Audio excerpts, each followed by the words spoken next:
사도 요한은 사랑에 대해서 쌍방통행을 교훈을 했습니다. 우리는 서로 사랑하는 일을 위해서 지난 주간에 먼저 치사랑, 영적인 치사랑을 하나님을 사랑하고 우리의 치사랑 부모님을 사랑하자 했습니다. 이 사랑의 힘으로 내리사랑을 이루어서 오늘 교훈처럼 내리사랑을 하되 쌍방통행을 이루는 아름다운 사랑을 해서 저와 여러분의 삶이 사랑의 삶을 이룰 수 있기를 간절히 바랍니다. 미국의 자동차왕 헨리 포드가 자동차 회사를 건립하고 많은 돈을 벌고 이제 연로에서 은퇴하게 될 때 자기 고향에다가 편안히 살기 위해서 집을 지었습니다. 집들이를 하면서 사람들을 초청했는데 사람들은 가면서 기대했습니다. 헨리 포드의 집이 얼마나 큰 저택일까. 근데 가보니까 초라할 만큼 작은 집이었습니다. 그래서 사람들이 깜짝 놀라고 어떤 기자가 말합니다. 헨리 포드 씨, 당신은 엄청난 부자 아닙니까? 큰 대저택, 성과 같은 저택을 지을 수 있는데 이렇게 평범하고 초라한 집을 짓고 노후를 보내십니까? 그럴 때 헨리 포드가 이렇게 말합니다. 가정은 건물이 아닙니다. 비록 작고 초라해 보여도 예수님의 사랑이 넘치는 곳, 서로 사랑을 주고받는 것이 행복한 가정입니다. 오늘 이 자리에 나오신 안디옥의 모든 성도의 가정에 쌍방통행의 사랑이 이루어지는 행복한 가정 이루시기를 예수님의 이름으로 축원합니다. 그래서 오늘 처음 생각하고 싶은 것은 뭐냐면 사랑은 쌍방통행이라는 겁니다. 사도 요한은 다른 복음서의 기록자들과는 달리 서로 사랑하라는 쌍방통행의 교훈을 주었는데, 여러분, 교통을 원활하기 위해서 만든 것이 일방통행이잖아요. 일방통행의 장점은 뭡니까? 진행이 쉽다. 문제는 뭐냐? 돌아오기가 힘드니까 오고 가는데 불편이 있지 않습니까? 사랑에도 일방통행이 있습니다. 제일 비참한 사랑이 일방통행의 사랑이죠. 뭐요? 짝사랑이죠. 혼자서만 일방적으로 사랑하면 자기 혼자는 행복할지 모르지만 사실은 불행한 사랑이죠. 그러면 짝사랑을 일방적으로 받는 사람은 행복할까요? 불행할까요? 기분 좋잖아요. 누가 나를 사랑해 주니까. 근데 이것이 깊어지면 곤란해집니다. 그래서 여러분, 일방적인 사랑, 일방통행의 사랑은 이게 온전한 사랑이 될 수가 없다는 것입니다. 그래서 사랑은 주고받는 쌍방통행이 돼야만 합니다.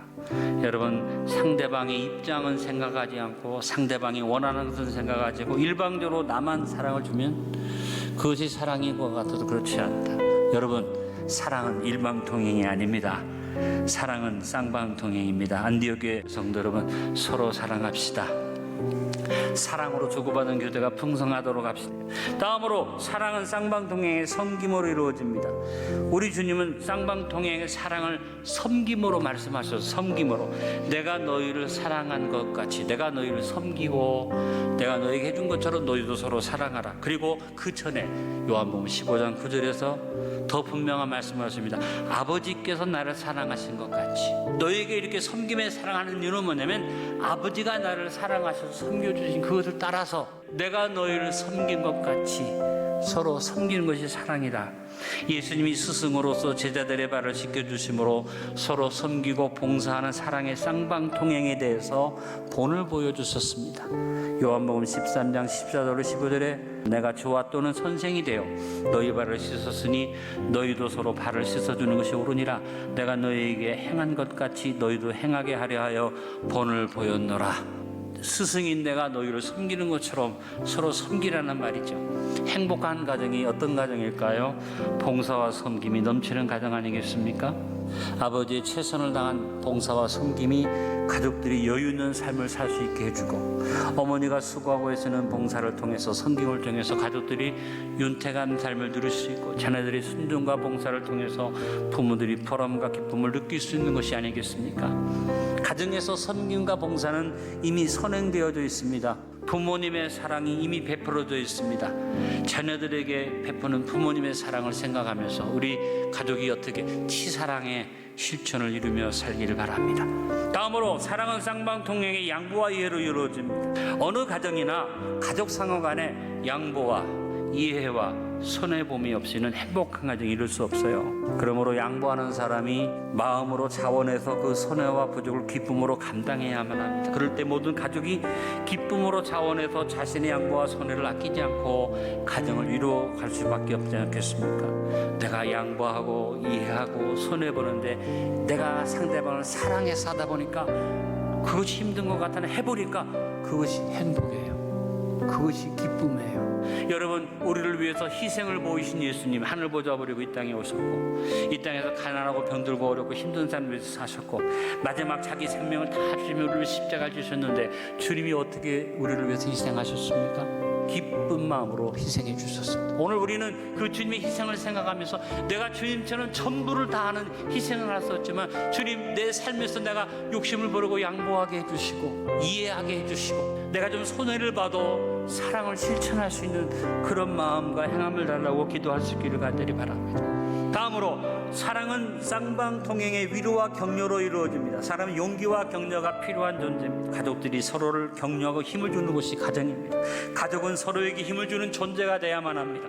부모는 자녀에게 힘과 용기를 줘야만 합니다. 자녀는 부모에게 보람과 소망을 안겨줘야만 합니다. 부부는 서로 상호간에 용기와 격려를 주는 사람이 돼야만 합니다. 사랑은 주고받는 것인데 서로를 격려해주는 균형이 이루어질 때 행복을 이룰 수 있습니다. 예수님은 제자들에게 위로를 주는 분이고 용기를 주는 분이고 격려를 주는 분이었어요. 베드로를 만난 예수님이 모른다고 3번이나 부인한 베드로에게 혼내시고 꾸짖어한 게 아니라 너 나 사랑하냐?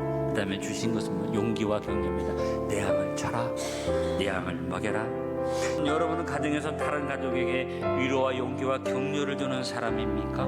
내가 아니면 누가 나무람을 해주고 내가 아니면 누구와 당신의 잘못을 고쳐주겠습니까? 라고 말할 수 있습니다만 여러분, 그 말보다 더 중요한 것은 따라합니다. 내가 아니면 누가 격려해 줍니까?